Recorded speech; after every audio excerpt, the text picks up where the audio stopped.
அனைவருக்கும் வணக்கம். இப்பொழுது செங்கோன்மைக்கு எதிர்ச்சொல் கொடுங்கோன்மை.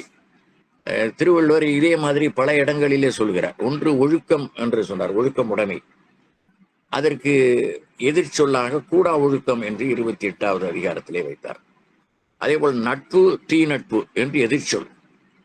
அதுபோல் பெரியாரை துணைக்கோடல் என்று பெரியவர்களை எப்படி நாம் துணையாக கொள்ள வேண்டும், அவர்களுக்கு நாம் ஏதாவது கொடுத்தாவது அவர்களுடைய நட்பை பெற வேண்டும், அவருடைய வாழ்த்துக்களை பெற வேண்டும், அவருடைய ஆசியை பெற வேண்டும் என்று சொன்னாரோ, அதேபோல் நாம் சிற்றினம் சேராமை என்பது அதற்கு எதிர்ச்சொல். பெரியாரை துணை கூடல் என்பதற்கு சிற்றினம் சேராமை என்பது அதற்கு எதிர்ச்சொல். அதேபோல் இங்கே செங்கோன்மை என்பதற்கு எதிர்ப்பதமாக கொடுங்கோன்மை. இந்த கொடுங்கோன்மை உடைய ஆட்சியாளர்களும் இருப்பார்களா என்றால் இருந்தார்கள், இருக்கிறார்கள், இருப்பார்கள்.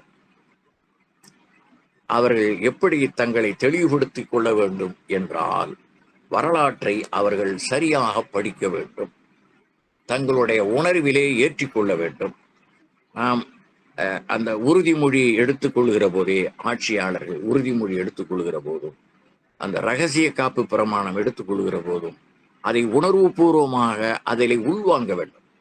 அது ஒரு கடமைக்காக அதை அவர்கள் அந்த குடியரசுத் தலைவரோ ஆளுநரோ சொல்வதை அப்படியே கேட்டு வாங்கி சொல்லாமல், அதில் என்ன சொல்லப்பட்டது என்பதை அந்த ஒரு மணித்துளி காலத்திற்குள்ளாக அவர்கள் அதில் உள்ள செய்தியை நன்றாக உள்வாங்கி கொண்டிருப்பார்களே ஆனால் அவர்கள் செம்மையாக ஆட்சி புரிவார்கள் என்பதைத்தான் திருவள்ளுவர் சொல்ல போகிறார்.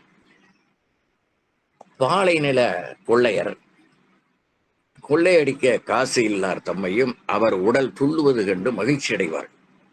இப்ப நான் உங்களுக்கு ஒரு எடுத்துக்காட்டு முன்பே சொல்லி இருக்கிறேன். இங்க திருச்சிராப்பள்ளியில உறையூர் என்று ஒரு பகுதி இருக்கிறது. அதை இந்த இடத்துக்கு நினைவூட்ட வேண்டியது கடமை. குட்டி ஆடு, சின்ன ஆடு இருப்பாரு, பிறந்த ஆடு. அந்த ஆட்டினுடைய கழுத்தை கடித்து ரத்தத்தை உறிஞ்சுவார்கள். அப்ப அந்த குட்டி துள்ளும், தன்னை இப்படி துன்பப்படுத்துகிறான் என்பதை அந்த குட்டி ஆடு துள்ளும். இதையெல்லாம் பார்த்துதான் வள்ளலார் வெறுத்தார். இந்த மாதிரியான மூட பக்தி இருக்கக்கூடாது என்றுதான் சிறு தெய்வ வழிபாடே வேண்டாம் என்று சொன்னதனுடைய நோக்கமே அதுதான். ஒரு ஆடு வெட்டப்படுகிற போது அந்த 4 கால்களையும் உதைத்து கொண்டு அது படுகிற அந்த வேதனை, ஒரு அரை மணி துளி அளவுக்கு அது படுகின்ற வேதனை இருக்கு பாருங்க, அது சொல்லும் தரம் அன்று. இப்ப எங்களுடைய ஊர்ல ஒரு திருவிழா நடக்கிறது. அதற்கு குடிவரி என்று வசூலிக்கிறார்கள். ஊரோடு ஒத்து போக வேண்டும் என்பதற்காக நாங்கள் கொடுக்கிறோம். ஒரு குறிப்பிட்ட தொகையை குடிவரியாக கொடுக்கிறோம். ஆனால் எங்களுக்கும் அந்த கொலைகார சம்பவத்துக்கும் எந்த பாகுபாடும் கிடையாது. அதற்கு வேறு சமுதாயம், அதை உண்கிற சமுதாயத்தினர் அது வேலையை செய்கிறார்கள். நாங்கள் எங்கள் தெருவுக்குள்ளே அந்த 4 சிறு தெய்வம் வராது, ஓடிவிடும்.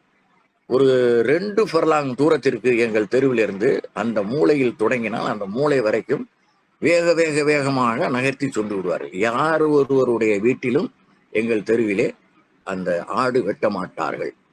அதனால இந்த தெருவுக்கு அந்த சாமிக்கு தொடர்பில்லை என்பதனால போயிடும். அந்த திருவிழா நடத்துவதற்கு ஒரு இறங்கி சொல்கிறேன், கூத்தடிப்பதற்கு, இவர்கள் கூத்தடிப்பதற்காக இந்த பணத்தை வசூல் செய்கிறார்கள். வேறு வழி இல்லாமல் கூடி வாழ்கிற போது அவர்களுடைய இச்சைக்கும் நாம் உதவி செய்ய வேண்டிய சூழல் இருக்கிறது என்பதனால் எங்கள் குடியிலிருந்து இந்த பணம் செல்லவில்லை என்றால் இந்த திருவிழாவை நடத்த முடியாது அவர்களால். அதற்கு அதாவது ஒரு சமுதாயம் என்று சொன்னால் எல்லோரையும் ஒன்றாக இணைத்து பாவிக்காவிட்டால் சமுதாய கேடு ஏற்பட்டுவிடும். ஒருவருக்கு ஒருவர் வேறு வேறு வகைகளில் உதவக்கூடிய சூழ்நிலை ஏற்பட்டுவிடும் என்பதனால நாம் இதற்கு செய்கிறோமே தவிர அவர்களை ஆடு வெட்ட வேண்டும் என்று நாங்கள் கோரவில்லை. எங்களைப் போலவே அவர்கள் சைவ உணவை உண்ணலாம் என்பதுதான் எங்களுடைய கோட்பாடு. இது ஊர் கட்டுப்பாடு என்பதனால அந்த ஊர் கட்டுப்பாட்டுக்கு இணங்கி எல்லோரும் கொடுக்கிறோம். அந்த தெருவில் உள்ள அத்தனை குடும்பமும். அடியேனும் அந்த ஊரை விட்டு பல ஆண்டுகள் ஆகிவிட்டது, 50 ஆண்டுகளுக்கு மேல் ஆகிவிட்டது.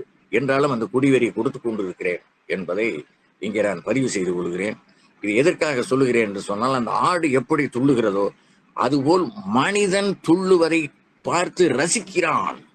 அதை பார்த்து ரசிக்கிறான் என்பதை நான் முதல் குறளிலே எப்படி சொல்லுகிறேன் என்று பாருங்கள். கொள்ளும் பொருளிலர் ஆயினும் வம்பலர் துள்ளுனர் காண்மார் தொடர்ந்து உயிர் வவ்வல் என்று கலித்தொகை கூறுகிறது. 64வது பாடலே. கொள்ளும் பொருளிலர் ஆயினும், அவன்கிட்ட பணம் இல்லை, எதுக்குடா பணம் இல்லாமல் வந்த, எனக்கு கொடுப்பதற்கு ஒன்றும் இல்லாமல் ஏன் இந்த வழியாக வருகிறாய் என்று ஆறலை கல்வர்கள் அவனை அடித்து துன்புறுத்தி அவன் அந்த அவனுடைய அல்லலை துன்பத்தை பார்த்து ரசிக்கிறான் என்று கலித்தொகை கூறுகிறது. அந்த அந்த குரல் பாருங்க, அந்த கலித்தொகை பாடல். கொள்ளும் பொருளில, அவனிடமிருந்து தான் திருடிக் கொள்வதற்கான பொருள் இல்லாமல் ஏன் ஒன்றும் இல்லாமல் வந்தா என்று அடிப்பான். இது ஜெயபிரகாஷ் நாராயணன் காலத்திலும் நடந்தது. அவர் பல இது மாதிரி நக்சலைட்டுகளை எல்லாம், அவருடைய வரலாற்றை பார்த்தால் புரியும், நக்சலைட்டுகளை எல்லாம் தன்னுடைய காலடியில் தங்களுடைய ஆயுதங்களை கொண்டு வந்து போடுமாறு செய்தார். இதில் எவ்வளவு பெரிய சாதனை அவர் செய்தது. எந்த விதமான துன்புறுத்தலும் இல்லாமல் உங்களை நான் அரசிடமிருந்து மன்னிப்பு வாங்கி தருகிறேன் என்று உறுதிமொழி கொடுத்து அதே மாதிரி அவர் நல்லவர்கள் ஆக்கினார் என்பது வரலாறு. நக்சலைட்டுகள் பலரை அவர் திருத்தினார். அதை போல அந்த கொள்ளும் பொருளிலர் ஏன் கொண்டு வராமல், கொண்டு வந்தா எவ்வளவு இருந்தாலும் பிடிங்குவான், கொண்டு வரலன்னா ஏண்டா கொண்டு வரலன்னு அடிப்பான். ஆயினும் வம்பலர் துள்ளுனர் காண்மார் தொடர்ந்து உயிர் வவ்வல், அவனுடைய உயிரை எடுப்பதிலே ஒரு இன்பம். அது எப்படி பண்றானா, துள்ளுனர் காண்மார், அதை பார்த்து ரசிப்பான. அவர் அடித்து என்னது சவுக்கு பிளாய்ச்சிருக்கு பாருங்க, அந்த சவுக்கு பிளாய்ச்சின் மூலமாக அடித்து உடம்பெல்லாம் பட்ட பட்டையா வரும். அவன் துள்ளுவதை கண்டு ரசிக்கிறான் என்று கலித்தொகை கூறுகிறது. இதை மேல வர்ணிக்க முடியாது, அது ரொம்ப மனதை துன்புறுத்தும். அதான் கொடுங்கோன்மை என்ற அதிகாரத்திலே அவர் சொல்கிறார் திருவள்ளுவர். செல்வ கொழுப்பும் நிற காழ்ப்பும் கொண்ட வெள்ளை நிற மக்கள் கருப்பு நிறத்தவர்களை இழுத்து வந்து தூண் ஒன்றிலே கட்டி அடித்து உதைத்திருக்கிறார். இது அமெரிக்காவில் நடந்தது. இதையெல்லாம் பார்த்தவர், இப்படிப்பட்ட காட்சியை பார்த்த ஆபிரகாம் லிங்கன் கண்ணீர் வடித்தார். பலமுறை தோல்வி கண்டார். அவரை ஒரு மனிதனாகவே ஏற்றுக்கொள்ளவில்லை. அது மாதிரியான ஒரு காலகட்டம். அவர் கருப்பர் என்பதனால் அவர் சிறப்பான ஆட்சியை கொடுத்தார். என்றாலும் கூட ஒரு கருப்பன் நம்மை ஆள்வதா என்று ஒன்று, இவன் சிறப்பாக ஆண்டால் நமக்கென்ன பெருமை என்கிற கருத்து இரண்டு. இந்த இரண்டு கருத்துகளினாலேயும் வில்கி யூத் என்கிற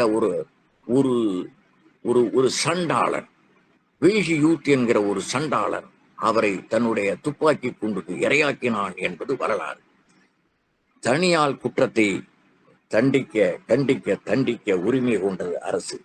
அல்லோரை கடிந்து நல்லோரை காக்க அமைந்த அரசே எல்லா கொடுஞ்செயல்களுக்கும் மூலமாகிவிட்டால் மக்கள் வாழ்வாகுமா என்பது கேள்வி. கொடுங்கோல் மன்னர் வாழும் நாட்டில்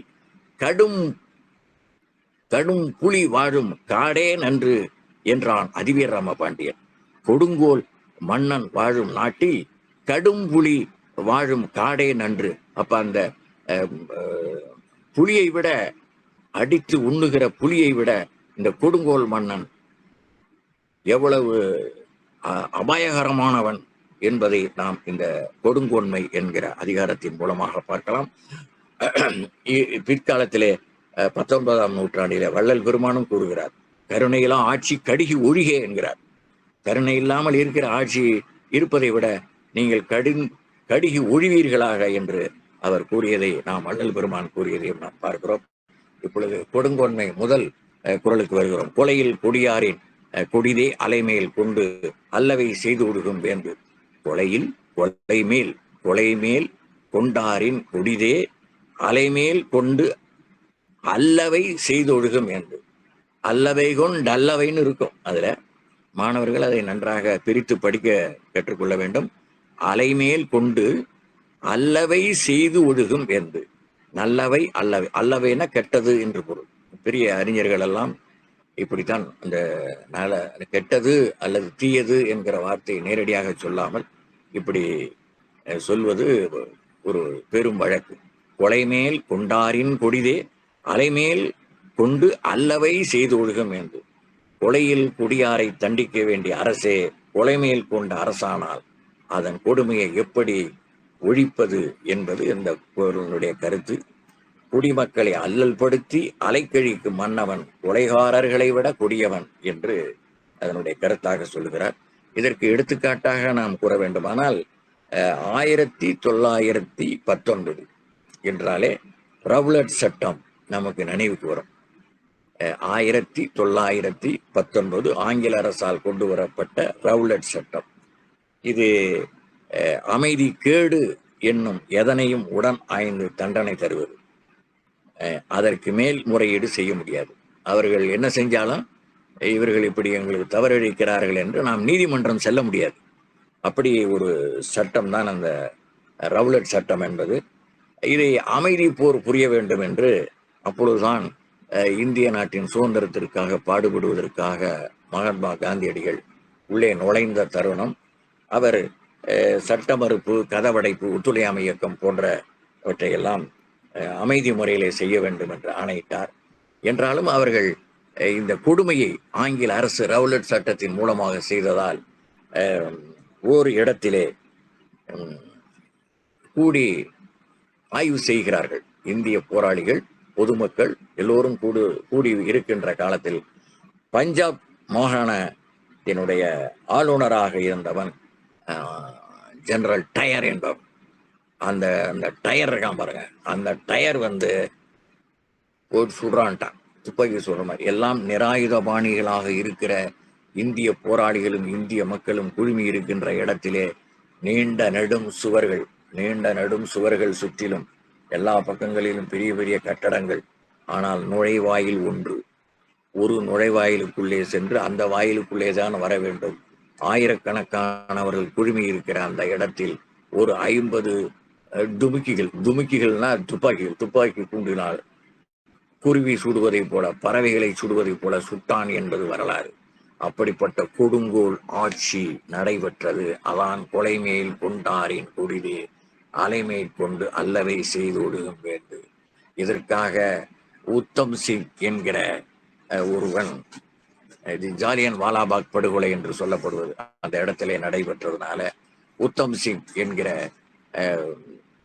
ஒரு போராளி, இது நடந்தது 1919. இதை முடிச்சுட்டு அவன் ஆளுநர் பதவியை விட்டு விலகி இங்கிலாந்து போயிட்டான். இங்கிலாந்துக்கு கூடவே இருந்து 20 ஆண்டுகள் படாத பாடுபட்டு 1940 அந்த டயரை வீழ்த்தினான் உத்தம் சிங். அப்ப நெஞ்சில அவனுடைய உள்ள உறுதி எப்படி இருக்கு பாருங்க. சுதந்திர போராட்ட வீரர்கள் எப்படியெல்லாம் பாடுபட்டிருக்கிறார்கள். அப்படிப்பட்ட அந்த கொலை மேல் கொண்டாரின் கொடிதை அலைமேல் கொண்டு அல்லவை செய்து ஒழுகுவார். அப்படிப்பட்டவனை கொள்ளலாமா சார்? இவர் அகிம்சைக்காக பாடுபட்டாரே. இதையெல்லாம் பார்த்துதான் சுபாஷ் சந்திர போஸ் ஆயுதத்திற்கு ஆயுதம்தான் சரியான வழி என்று அவர் தேர்ந்தெடுத்து செயல்பட்டார் சுதந்திர போராட்டத்திற்காக. ஆனால் இந்த உத்தம் சிங் என்கிற பெருமகன் எவ்வாறு அவருடைய நாட்டிலேயே போய் அவனை அழித்து விட்டு வந்தான் என்பது மிகப்பெரிய வீரமான ஒரு செயல் என்பதை நாம் நினைவுகூறுகிறோம். சுபாஷ் சந்திர போஸ் இந்த வழியிலே தான் செல்ல வேண்டும் என்று வெளிநாடுகள் எல்லாம் சென்று படை திரட்டிய பெருமகனார். அதற்கும் அவருடைய செயல்பாட்டுக்கும் உத்தமர் காந்தியாருடைய செயல்பாட்டுக்கும் நேர் எதிரான போராட்டம். 2 பேருடைய குறிக்கோளும் நாடு சுதந்திரம் அடைவதுதான் என்பதைய கருத்து. மீண்டும் குரலை பாருங்கள். கொலைமேல் கொண்டாரின் கொடிதே அலைமேல் கொண்டு அல்லவை செய்து ஒழுகும் வேந்து. 2வது குரல். வேலோடு நின்றான் இடு என்றது போலும் கோலோடு நின்றான் இரவு. இதற்கு 402, 403 ஆகிய குரல்களை நாம் பார்க்க வேண்டும், இணைத்து பார்க்க வேண்டும். இங்கே இரவு என்று முடித்திருக்கிறார். கோலோடு நின்றான் இரவு என்று. இரவு என்பது இல்லாமல் கையேந்தி பிழைக்கும் எளிமை என்று பொருள். அது மாதிரி ஒரு அரசன் ஒரு கேடான செயலை செய்யக்கூடாது.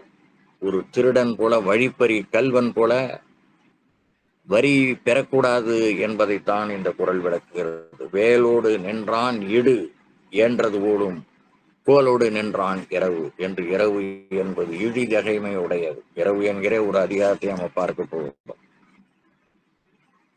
இங்கே இரவு என்பது இழிதகைமை என்று வருகிறது. ஈட்டியை கையில் வைத்துக்கொண்டு இருப்பதை போடு என்று மிரட்டி பறிக்கின்ற செயலை போன்றது அவன் வரி வாங்குவது என்பதை சொல்லுகிறார். இது செங்கோன்மை என்று சொல்வது நேரடியாக ஒரு அரசன், ஒரு ஆட்சியாளன் எப்படி செம்மையாக ஆட்சி புரிய வேண்டும் என்பதை சொல்வது. கொடுங்கோன்மை என்பதும் செங்கோன்மையை நிலைநாட்டுவதற்கான கருதுகோள்தான். எப்படியெல்லாம் ஆட்சியில் இருந்து ஆட்சிக்கு தகாத செயல்களை செய்யக்கூடாது, மக்களை வருத்தக்கூடாது என்பதை சொல்லி இந்த கொடுங்கோன்மை நின்றும் விலகி செங்கோன்மை உடையவனாக நீ ஆட்சி புரிய வேண்டும் என்று சொல்வதுதான். அதாவது அவன் செய்கிற தீமையை சுட்டிக்காட்டி நல்லதுக்கு செல் என்று சொல்வதுதான் இந்த கொடுங்கோன்மை. மக்களை வாட்டி வதைக்கக்கூடிய வரி வாங்கும் மன்னனை வழிப்பறி செய்யும் கல்வனுக்கு ஒப்பாக கூறுகிறார். இயற்றலும் ஈட்டலும் காத்தலும் காத்த வகுத்தலும் வல்லதரசு பார்த்தோம் 385வது குறள். வரி வருவாய் குறைந்த நிலையில் சில நேரங்கள்ல இந்த இப்பெல்லாம் இத்தனை விழுக்காடு குறைந்திருக்கிறது என்று சொல்கிறார்கள் அல்லவா, அந்த வரி வருவாய். அல்லது அடுத்த ஆண்டிலே இத்தனை விழுக்காடு கூடியிருக்கிறது என்று சொல்வார். அதுபோல் பழங்காலத்திலே அரசனுடைய அந்த அந்த கஜானா என்று சொல்கிறார்களே, அதற்கு கருவூலம் என்று பெயர். இப்பொழுது அதை ட்ரெஷரி என்று வைத்திருக்கிறார்கள். கருவூலம் இன்னும் நல்ல தமிழிலே சொல்ல வேண்டுமானால் அதுக்கு மூலபண்டாரம் என்று. மூலபண்டாரம் உந்துமீனே என்பது பெரிய புராணம். ஆக அந்த வருவாயை குறைந்திருக்கிற போது அரசின் செலவினங்களை குறைத்துக் கொள்ள வேண்டும். அரசின் செலவினங்கள் மிகுதிப்படாமல் பார்த்து ஆடம்பர செலவுகளை தவிர்க்க வேண்டும். பல வெளிநாடுகளுக்கு சுற்றுலா செல்வதை தவிர்க்க வேண்டும். இப்படியெல்லாம் செய்ய வேண்டும் என்பதை ஆகாறு அளவிட்டதாயினும் கேடில்லை என்கிற குறள்ல பார்க்கிற போது ஒரு தனி மனிதனுக்கு மட்டும் சொன்னோம். அந்த தனி மனிதனுக்கு மட்டுமல்லாமல் ஒரு அரசனும் அவ்வாறுதான் சிக்கனமாக வாழ்ந்து பழக வேண்டும் என்பதற்காகத்தான் இந்த ஆட்சியாளர்கள் வருவாய் குறைந்த காலத்து அரசின் செலவினங்களை குறைத்துக் கொள்ள வேண்டும் என்பது கருத்து. அதிலே 750வது குறள்ல அதை இணைத்து படிக்கணும். அந்த குறளோடு இந்த 402 எல்லாம் சொன்னேன், அதோட 750ஐயும் சேர்த்து கொள்ள வேண்டும். உருபொருளும் உள்குபொருளும் தன் ஒன்னார் தெருபொருளும் என்று சொல்லுகிறார். என்ன பொருள்? உருபொருள் என்பது ஏற்கனவே அவர்களிடம் இருக்கிற சொத்து, இருக்கின்ற பொருள். உள்குபொருள் என்பது வரி வருவாயாக வருவது. தன் ஒன்னார் தெருபொருள் என்பது பகைவனிடம் போரிட்டு அவனிடமிருந்து அள்ளிக்கொண்டு வந்த பொருள்கள். இது எல்லாருக்கும் இயலுமா என்றால் எல்லாருக்கும் இயலுங்காது. எல்லாருமே போரிட்டு பெறுவதில்லை. அப்ப குடிகளே படையாகவும் குடிகளே உணவு வழங்குபவராகவும் இருக்கின்ற காலகட்டத்தில், அதுக்கு ஒரு காட்டு சொல்லட்டுமா? ஒரு வேளாண் தொழில் செய்பவர், அவர் நிலத்தை உழுது மக்களுக்கு உணவு கொடுக்கிறார். பல உழவர்களும் சேர்ந்து பயிரிட்டு கொடுப்பதனாலே தான் மற்ற துறைகளெல்லாம் இயங்குகின்றன, அரசும் இயங்கும், உலகமே இயங்கும். அதான் உழுவார் உலகத்தாருக்கு ஆணி என்று சொன்னார் திருவள்ளுவர். அவருடைய மகன் படை வீரனாக செல்கிறார். அதான் நம்ம இங்கே குறிப்பிடுகிறோம், குடிகளே படையாகும். நான் ஒருமையில் சொல்லுகிறேன். அதே ஒரு உழவனின் மகன் படை வீரனாகிறான். அதே பன்மையில் குடிகளே படையாகவும் நிறைய பேர் இராணுவத்திற்கு ஆள் எடுக்கிறார்கள். அப்போ இந்த யாரெல்லாம் விதைக்கிறானோ உழுகிறானோ அவனுடைய பிள்ளைகள் தான் அங்கே சென்று சேர்கின்றன. இதை கவனத்தில் கொள்ள வேண்டும் அரசன், ஆட்சியாளன் கவனத்தில் கொண்டு அவர்களுடைய குடும்பத்தை செம்மையாக காக்க வேண்டும். அப்படி இருக்கிற போது அவன் விளைவு குறைவாக இருக்கிற போது அவனிடம் இருப்பதையும் பறித்து கொண்டால் அவன் எப்படி உண்பான்? அவன் எப்படி நாளை புத்துணர்ச்சியோடு சென்று உழவு பணிகளை செய்வான் என்பதனாலே அவனை வருத்தி வரி வாங்காதே என்று சொல்வதுதான் இந்த குறள். வேலோடு நின்றான் இடு என்றது போலும் கோலோடு நின்றான் இரவு என்கிற குறள். அதுக்கு ஒரு புறநானூறிலிருந்து ஒரு கருத்து. இது நம்முடைய இப்ப இருக்கிற நிதியமைச்சர், மத்திய அரசினுடைய நடுவண் அரசினுடைய நிதியமைச்சர் ஒரு 4-5 ஆண்டுகளுக்கு முன்னாலே இந்த புறநானூற்று பாடலை நாடாளுமன்றத்திலே சொல்லி அனைவரையும் வியக்க வைத்தார். இப்படி எல்லாம் தமிழ்ல இருக்குதா என்று அனைவரும் தெரிந்து கொள்ளுகிற மாதிரி, மற்ற மொழியாளர்களும் தெரிந்து கொள்ளுகிற மாதிரி, காய்நல் அறுத்து கவளம் கொளினே மாநிறைவு இல்லதும் பன்னாட்டாகும் 100 சிறு ஆயினும் தமித்து புக்குனினே வாய்புகு அதனினும் கால் பெரிது கெடுக்கும் அறிவுடை வேந்தன் நெறியறிந்து குளினே கோடியாத்து காடு பெரிதும் மெல்லியன் கிழவன் வைகளும். என்ன பொருள் புரியுதா? என்ன பொருள்? இங்கே 100 செரு ஆயினும் என்பது 100 மடங்கு. அதை அறுத்து கொண்டு வந்து அதற்கு பொங்கி போட்டா கவலமா எங்க ஊர்ல போடுவாங்க. அந்த காலத்துல யானையை கூட்டிட்டு வந்து திருமணத்துல மாப்பிள்ளை அழைப்பு வருகிற போது நண்பர்கள் உணவு 2 அண்டா நிறைய, நல்ல ஒரு 4 அடி 5 அடி உயரம் அண்டா, அதிலே நல்ல கெட்டியாக பிடித்து அது தும்பிக்கையை தூக்கி கொள்ளும் இவ்வளவு பெரிய உருண்டையாக அதனுடைய வாயிலை திணிப்பார்கள். அப்படி கவளம் கொளினே இதை அவன் இத பாடலை பாடினானே, அந்த பாடலை பாடிய அந்த பிசிராந்தையார் இதை காட்சியாக கண்டிருக்கிறான். இதை நான் நேரிலே பார்த்திருக்கிறேன். இந்த காட்சியை நான் நேரிலே, அந்த யானைக்கு சோறு ஊட்டுவதை நேரிலே பார்த்திருக்கிறேன். அப்படி உள்ளதை 100 செரு ஆயினும் தமித்து புக்குனினே வாய்புகு அதனினும் கால் பெரிது. இதை கொண்டு போய் வயல்காட்டுல விட்டா என்ன ஆகும்? அது காலில் மிதிப்பட்டு வீணாகிற அந்த நெல் அனைத்தும் அழிந்துவிடும், 100 மடங்கு வீணாகும் என்பதை மிக அழகாக இந்த பாடலிலே சொல்லுகிறார். கோடி ஆற்று நாடு பெரிது நந்தும் மெல்லியன் கிழவனாகிய வைகளும் வரிசை அறியா கல்லன் சுற்றமுடு பிரிவுதவ எடுக்கும் பெண்டம் நச்சின் யானை புக்க புலம் போல தானும் நான் உலகமும் கெடுமே. அவனுக்கும் கெடுக்காது, அவனும் திங்க மாட்டான், அடுத்தவனும் கொடுக்க மாட்டான்னு சொல்லுவாங்க சில பேர். அது மாதிரி ஆகிவிடும் என்பதைத்தான் இந்த பாடல் உணர்த்துகிறது. யானை தானே தின்ன புகுந்த நிலத்தை போல தானும் பயன்பெறானாய் நாடும் கெட்டு போகும் என்பதை இந்த 2வது பாடலுக்கு எடுத்துக்காட்டாக இளங்குமரனார் அவர்கள் எடுத்துக்காட்டி இருக்கிறார். வேலோடு நின்றான் எடு என்றது போலும் கோலோடு நின்றான் இரவு என்பது மிக கொடுங்கோல் ஆட்சியாளன் எப்படி இருக்கக்கூடாது என்பதற்காக இந்த எடுத்துக்காட்டுகளை கூறியிருக்கின்றார். அடுத்து 553வது குறள். நாடோறும் நாடி முறை செய்யா மன்னவன் நாடோறும் நாடுகளும் மக்களின் தேவைகளை நீதிமுறைகளையும் கவனித்து ஆட்சி செலுத்தாத மன்னவனின் நாடு நாள்தோறும் தாழ்வுற்று கெட்டு போகும். மக்களின் தேவைகளையும் நீதி முறைமைகளையும் கவனித்து 2 கருத்து சொல்றார். மக்களின் தேவைகள் என்ன என்பதை, யாருக்கு என்ன தேவை என்பதை சிந்தித்து அவன் ஆட்சி புரிய வேண்டும் என்பது ஒரு கருத்து. 2வது,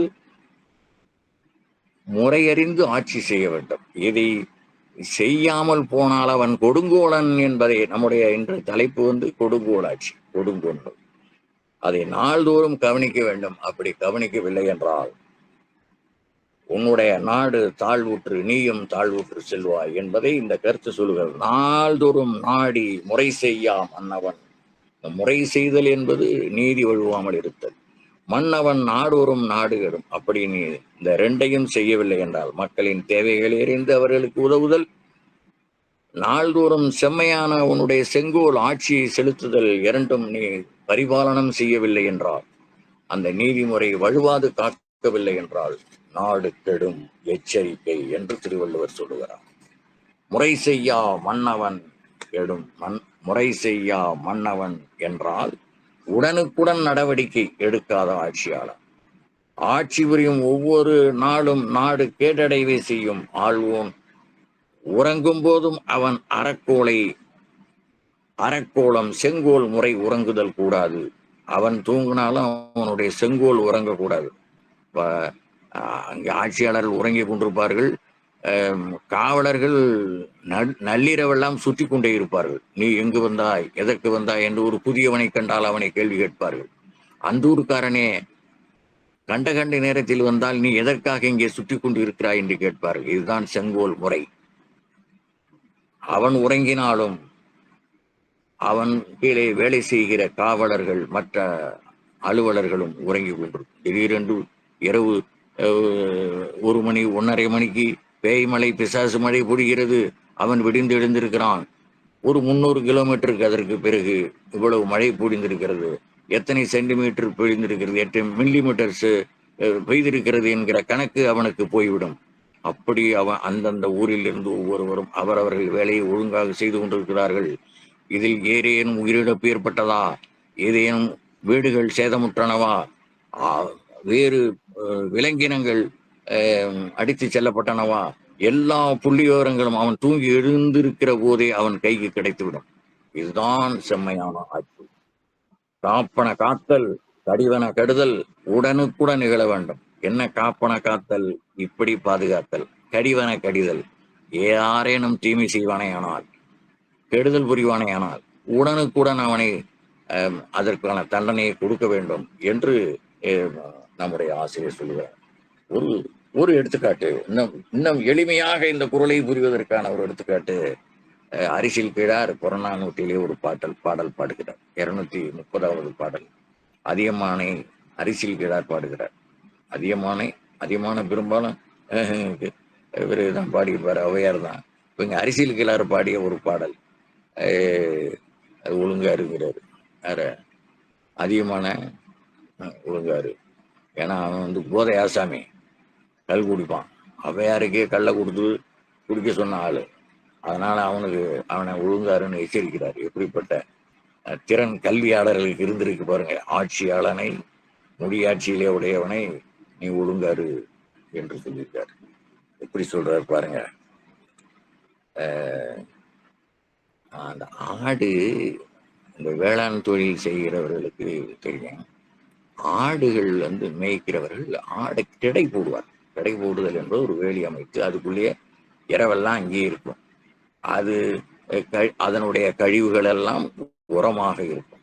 அப்படி கிடை போட்டிருக்கிற போது ஒரு ஆடு பசி அதிகமானது என்னமோ அந்த வேலி தாண்டி வெளியே சென்றுவிடும். ஒரு ஆடு போனோன்னே ஒவ்வொரு ஆடா போக ஆரம்பிக்கும். அது போய் அடுத்த பயிர்ல போய் விளைஞ்சு தின்னுக்கிட்டு இருக்கும். இப்ப இவன் ஒரு வினாடி கண் அசந்தான். அந்த ஒரு வினாடி 1 மணித்துளி அளவு கண் அசந்த காலத்தில் இதையெல்லாம் சென்று அடுத்த தன்னுடைய பயிரை அழிப்பதை போல நீ இருந்து விடாதே என்று சொல்லுகிறார். அதனால் ஏற்படுகிற நிகழ்வு இருக்கிறதே, நீ கண்ணசந்தால் இந்த காவலர்கள் எல்லாம் எப்படி அவருடைய கடமைகளை செய்கிறார்களோ அது மாதிரி நீ சரியான முறையில் செய்யவில்லை என்றால் உன்னுடைய நாடு அதோ வழியாகிவிடும். உன்னுடைய மக்கள் உன்னை பழிப்பார்கள் என்பதை கன்றமர் ஆயம் காணத்து அல்கவும், அந்த பொருள் சொன்னே அதுக்கான பாடல் இது. கன்றமர் ஆயம் காணத்து அல்கவும் வெங்கால் வம்பலர் வேண்டுபுலத்துறையவும் களமளி குப்பை காப்பில வைகவும். இந்த களமளி குப்பைங்கிறது உரமாக அந்த ஆடெல்லாம் கெடை போட்டிருப்பதனால நூற்றுக்கணக்கான ஆடுகளுடைய அந்த புழுக்கைகளும் அதனுடைய கழிவு நீரும் அது குப்பைகளாக காப்பில் வைகவும் விலங்கு வகை கடிந்த கலங்கா செங்கோல் வையகம் புகழ்ந்த வயங்கு விளை ஒல்வாள் பொய்யா ஏணி என்று இந்த பாடல் மூலமாக ஒரு ஆடு கடை போடுவதன் மூலமாக அந்த ஒரு ஆடு தப்பி சென்று பயிர்களை அடுத்தவன் பயிரை மேய்கிற போது அவனுக்கு கிடைக்கிற தண்டனை என்ன, அதை போல் ஆகிவிடும். உன்னுடைய ஆட்சி செம்மையாக இருக்க வேண்டும் என்பதை செவியறிவாக அவனுக்கு சொன்ன பாடல் வெளிவந்து விட்டது என்பதை நாம் பார்க்கிறோம். மீண்டும் பாடலை பாருங்கள், திருக்குறளை கவனியுங்கள். 553. நாடொரும் நாடி முறை செய்யா மன்னவன் நாடொரும் நாடு கெடும். அந்த பணியாளர்களுக்கெல்லாம் ஒரு நாள் விடுமுறை உண்டு. ஆட்சியாளனுக்கு ஒரு வினாடி கூட விடுமுறை கிடையாது. 554 கூழும் குடியும் ஒருங்கிழக்கும் கோல் கோடி சூடாது செய்யும் அரசு. கூழும் குடியும் ஒருங்கிழக்கும் கோல் கோடி சூடாது செய்யும் அரசு. அதை பொருள் புரிவதற்காக கோல் கோடி சூடாது செய்யும் அரசு, கூழும் குடியும் ஒருங்கிழக்கும். அதாவது செங்கோல் முறை வழி நீதி வழங்க தவறிவிட்ட அரசானது செல்வ வளத்தையும் மக்கள் வளத்தையும் ஒரு சேர இழந்துவிடும். கோல் கோடி என்றால் செங்கோல் முறைக்கு மாறான கொடுங்கோன்மை ஆட்சியாளன், அதான் கோல் கோடுதல். செங்கோன்மைக்கு மாறாக நடத்தல், அதான் கோல் கோடுதல்.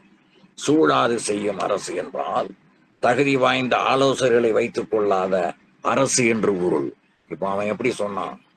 பிசிராந்தையார் அரிசில் கிழார் அதிகமானுக்கு செவி அறிவுருவாக நீ இப்படி செய்தால் உன்னுடைய நாடு கேடடையும் என்பதை சொன்னான் அல்லவா? அது மாதிரி நல்ல ஆலோசகர்களை ஆட்சியாளர்கள் வைத்துக் கொள்ள வேண்டும்.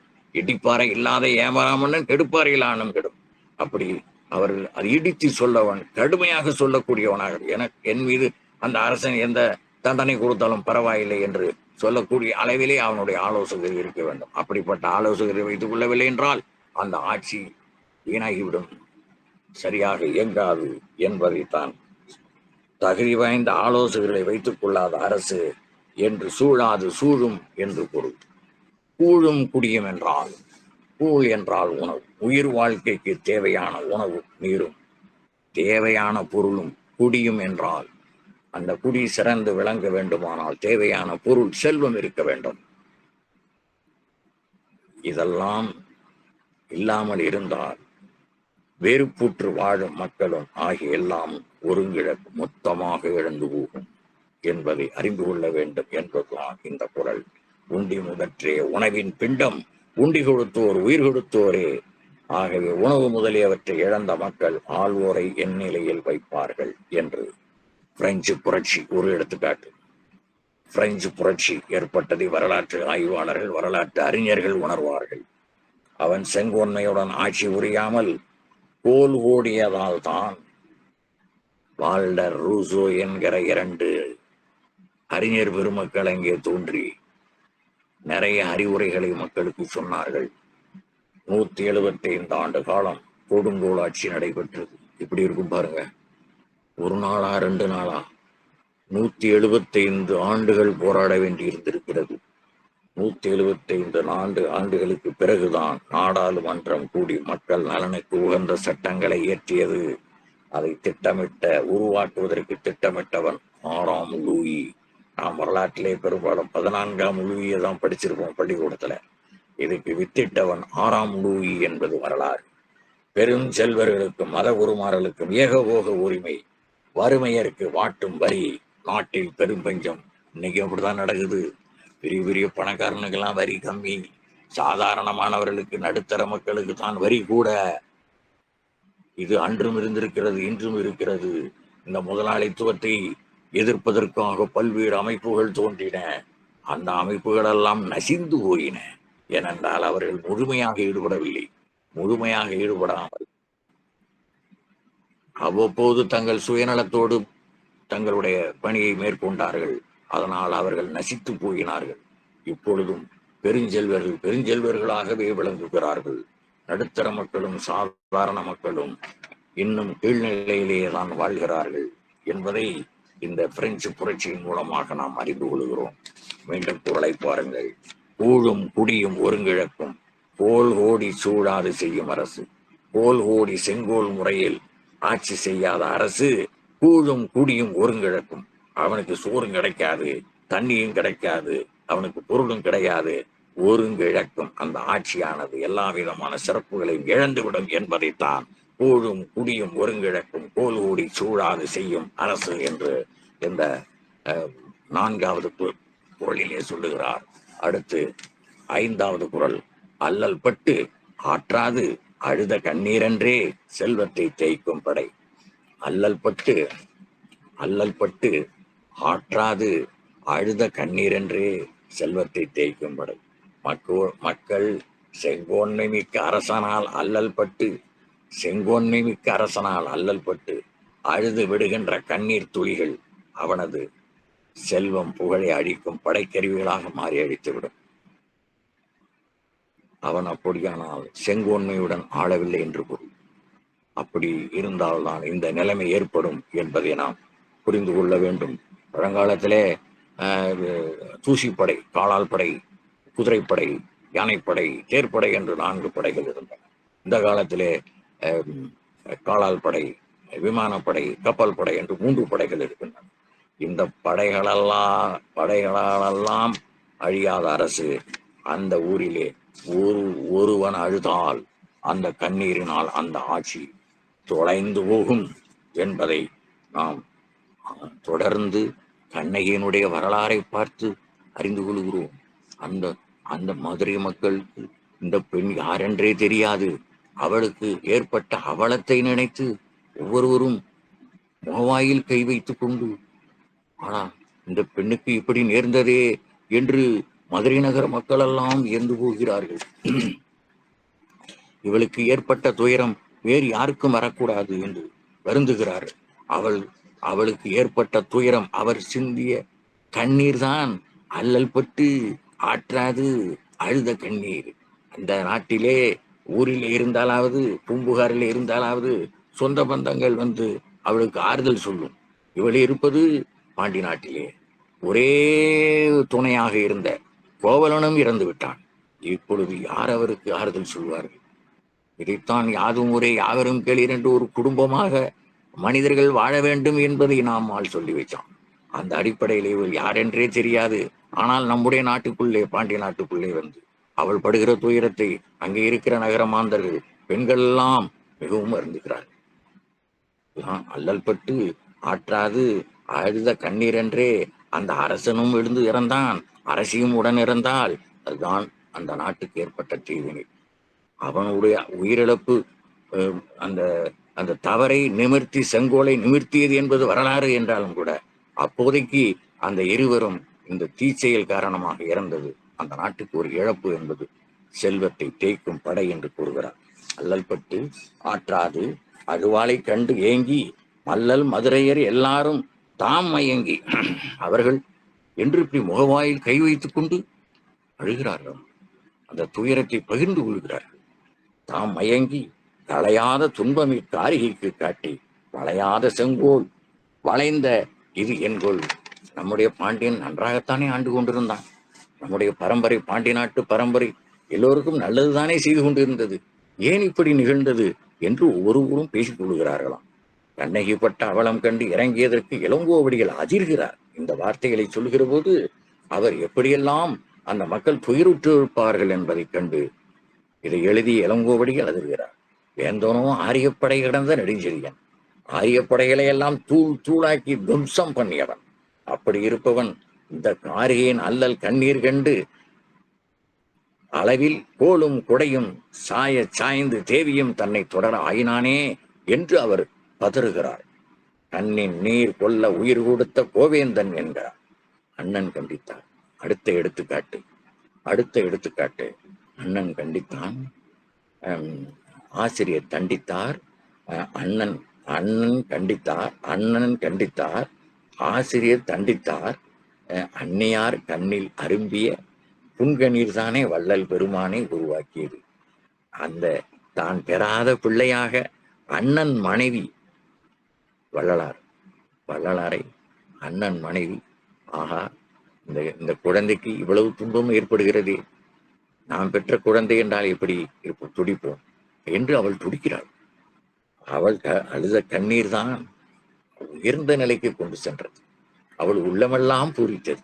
அவன் உயர உயர, ராமலிங்கம் உயர உயர, அவனை மக்கள் வந்து ஒரு தெய்வமாக பார்க்கிற நிலையில், இப்படிப்பட்டவனையா நம்முடைய கணவர் இப்படியெல்லாம் கண்டித்தார், ஆசிரியர் தண்டித்தார் என்று அவள் அழுத கண்ணீர் அறநெறியில் கொண்டு போய் சேர்த்தது.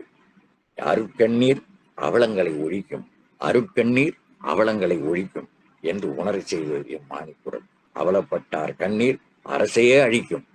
அவலப்பட்டார் இந்த அரசின் கொடுமையினால் அவலப்பட்டாருடைய கண்ணீரானது அரசையே அழிக்கும் என்பதுதான் இந்த குரல். அல்லல் பட்டு ஆற்றாது அழுத கண்ணீரன்றே செல்வத்தை தேய்க்கும் படை.